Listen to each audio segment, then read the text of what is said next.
আপনি যদি কোনো ভাইকে দেখেন যে সে নফল ইবাদত করছে না, সুন্নাত পড়ছে না, তখন আপনাকে অবশ্যই এটা দায়িত্ব ব্যক্তিগতভাবে কন্ট্যাক্ট করে তাকে বোঝানো, ভাই এতেসাব দেয়া।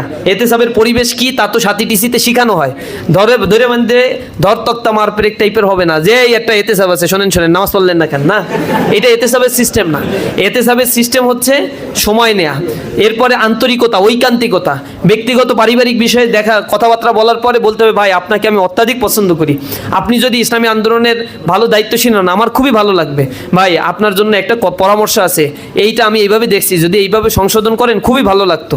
এইভাবে করে মজা করে বলবেন। এরপরে যাকে বলা হবে সে অ্যাকসেপ্ট করবে যে ভাই আমার ভিতরে এই ত্রুটিটা আছে, আমি শুধরে নেব ইনশাআল্লাহ।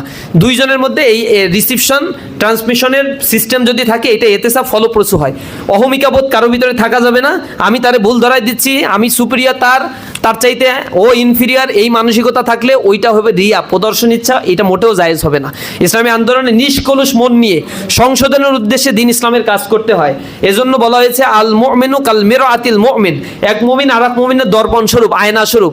আয়নার সামনে দাঁড়ালে কি আছে হুবহু সব দেখায় দেয়, একজন মুমিন আর একজন মুমিনের ভিতরে ত্রুটি পেলে সেভাবেই তাকে দেখায় দেবে। এভাবে সংশোধন হতে হবে।